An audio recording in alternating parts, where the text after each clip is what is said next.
आरहत वाङ्मय में कहा गया है, नियम अदुत्थम अणुवी भास ए सयान मध्य लहई प्रशंसनम आश्रय। हमारे जीवन में शरीर और आत्मा ये दो तत्व हैं। इन दो के सिवाय अगर किसी को माने तो फिर भाषा भी है, मन भी है, यानी आत्मा और पुद्गल, बस इन दो चीज़ों का बड़ा योग है। और विस्तार में जाएं तो हमारे जीवन में धर्मास्तिकाय, अधर्मास्तिकाय, आकाशास्तिकाय, इनों अनेक द्रव्यों का भी योग है। यह सृष्टि क्या है, इस प्रश्न का उत्तर जैन वाङ्मय के आधार पर यह दिया जा सकता है, सद्द्रव्यात्मको लोक है। जहाँ 6 द्रव्य हैं वह लोक है। धर्मास्तिकाय, अधर्मास्तिकाय, आकाशास्तिकाय, काल पुद्गलास्तिकाय, जीवास्तिकाय, इस लोक में 6 द्रव्य हैं। इन 6 को संक्षेप में प्रस्तुत किया जाए तो जीव और अजीव ये दो ही द्रव्य या तत्व इस लोक में हैं।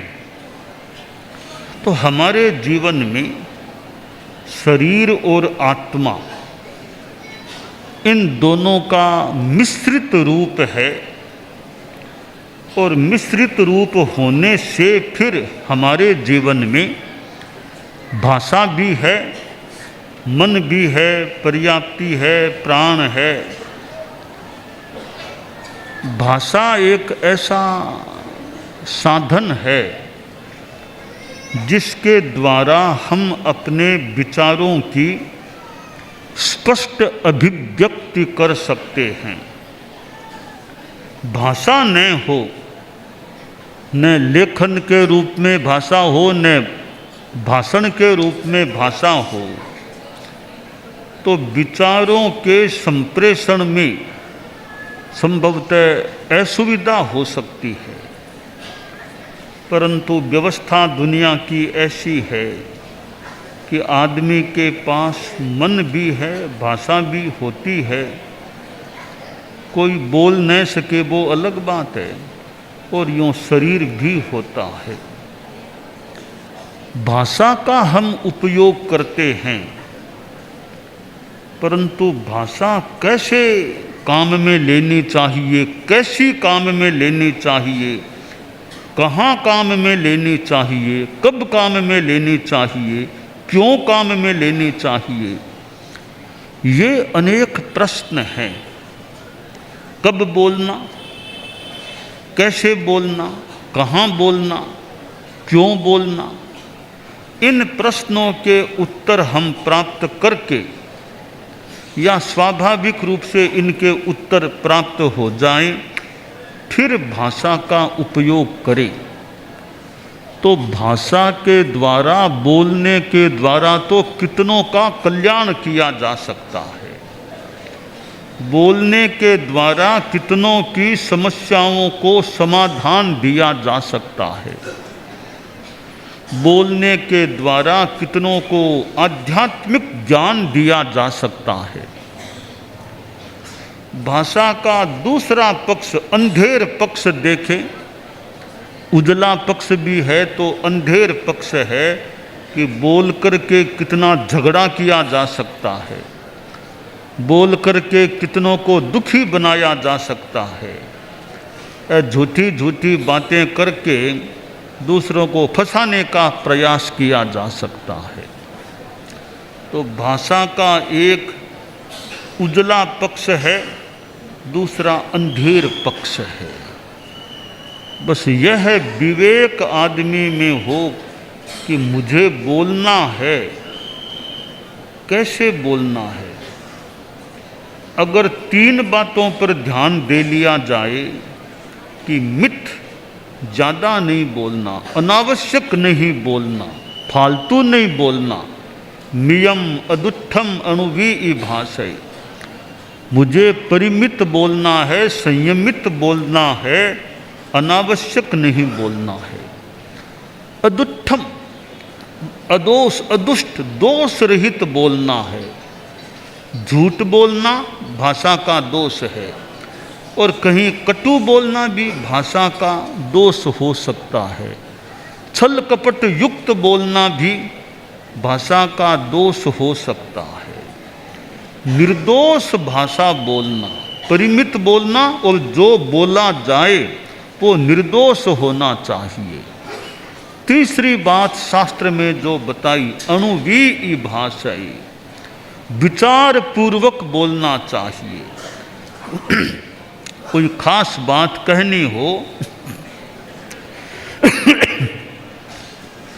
तो पहले सोचना चाहिए, ध्यान देकर के बोलना चाहिए। हर कोई बात हर कहीं हमें नहीं बोलनी चाहिए।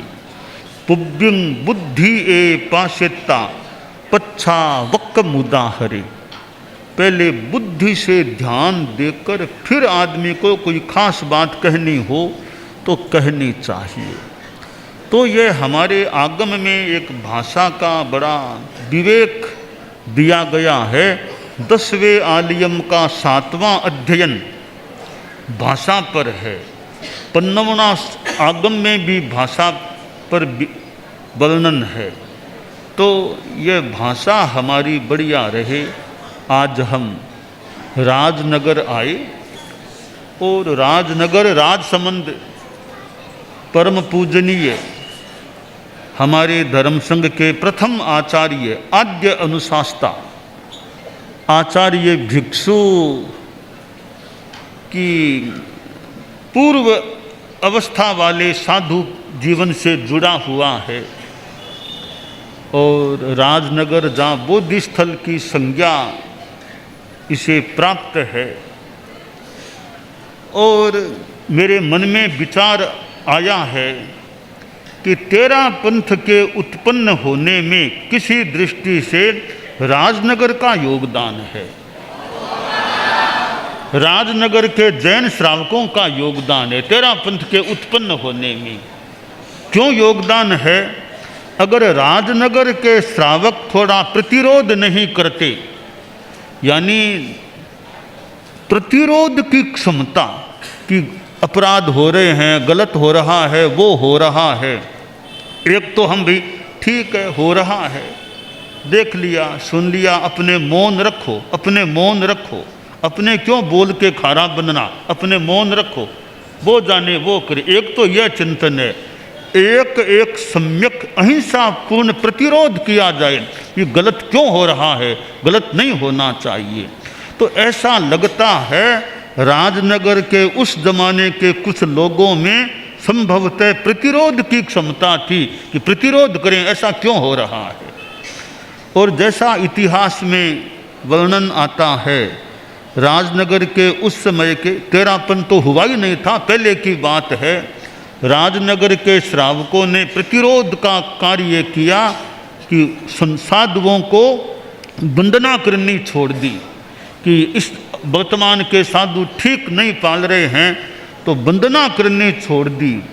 यह वंदना करना छोड़ना राजनगर के श्रावकों की प्रतिरोधात्मक क्षमता का एक उदाहरण शायद हो सकता है।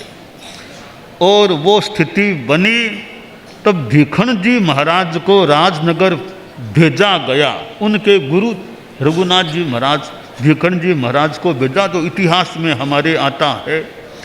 और भीखन जी महाराज यानी हमारे परम पूजनीय भिक्षु स्वामी स्थानकवासी मुनि की अवस्था में राजनगर पधारे और स्वामी जी का अपना बुद्धि का वैभव या समझाने का तरीका और राजनगर के श्रावकों पर प्रभाव था कि भिखन जी जैसे बैरागी और बैरागी साधु आए हैं। चर्चा वार्ता हुई और भिखण जी महाराज ने लोगों को इस बात के लिए सहमत बना लिया कि वे श्रावक साधुओं को यानी भिखण जी महाराज को कहते हैं वंदना करना शुरू कर दिया। और वंदना करना शुरू करा दिया तो एक सफलता तो मिल गई। तो सफलता तो मान लो मिल गई, पर वो सफलता एक दृष्टि से वो वैसे बढ़िया सफलता नहीं थी। मानो कोई प्रकृति में क्या हुआ कि काम तो कुछ दूसरा होना है और दूसरा काम होना है, तो वो बुखार का प्रकोप हो गया। तो मैं दूसरी बात यह कहना चाहूँगा, गलत न हो तो, तेरा पंथ की उत्पत्ति में पहला योगदान तो राजनगर के जैन श्रावकों का मान लें, दूसरा योगदान बुखार का मान लें कि बुखार आ गया, वो भी निमित्त। अगर बुखार नहीं आता तो पता नहीं स्वामी जी यह चिंतन करते कि नहीं करते, पर बुखार आ गया। तो स्थूल भाषा में मैं तो बुखार का आभार मानूंगा कि बुखार आया और स्वामी जी को सोचने का मौका मिला। तो वो बुखार भी राजनगर में आया, शारीरिक अस्वास्थ्य हुआ। तब भिखण जी महाराज ने सोचा, अरे ये क्या हो गया, शरीर में ये गड़बड़ कैसे हो गई। तब भीतर से मानो कोई एक बोधि कह दे, प्रेरणा जागी कि मैंने राजनगर के श्रावकों को जो जवाब दिया या बातचीत की है वो बढ़िया नहीं की, उनकी बातों में दम है। तो दम है तो मुझे चिंतन करना चाहिए, ध्यान देना चाहिए। संकल्प जाग गया, मेरा बुखार ठीक हो जाए, मैं स्वस्थ हो जाऊं, तो पुनर्विचार करूं आगमों के आधार पर, साध्वाचार विचार जो भी पर मैं ध्यान दूं। तो यह है बुखार का आना। और फिर स्वामी जी ने, भिखण जी महाराज ने जो एक रास्ता लिया आगम का, आगम वांग्मय का आलोडन विलोडन मंथन किया, और जो उनको उनकी दृष्टि में नवनीत मिला होगा उसको उन्होंने प्राप्त किया। तो बगड़ी का संबंध है तेरा पंथ के साथ, केलवा का संबंध है। तो केलवा बाद में, बगड़ी बाद में, पहले तो राजनगर होना चाहिए। राजनगर हुआ तब आगे जाके बगड़ी की घटना हुई, बगड़ी की घटना हुई तब आगे जाकर केलवा की घटना घटी। तो केलवा नंबर 3 पर होना चाहिए, बगड़ी नंबर 2 पर, राजनगर नंबर 1 पर है।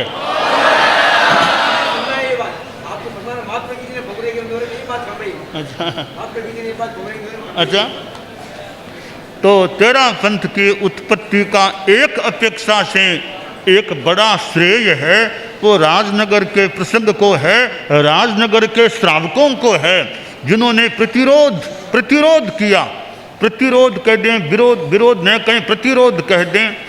और उनका वो प्रतिरोध हुआ, तब भिखण जी महाराज का यहाँ आना हुआ, और फिर यह सारी आगे क्रांति की सारी जो बात हुई। तो यह बोधि स्थल के रूप में प्रतिष्ठित राजनगर है, यहाँ हमारा आना हुआ। और परम पूज्य गुरुदेव तुलसी तो कलकत्ता से राजनगर पधारे। विक्रम संवत 2016 का चतुर्मास कलकत्ता में किया।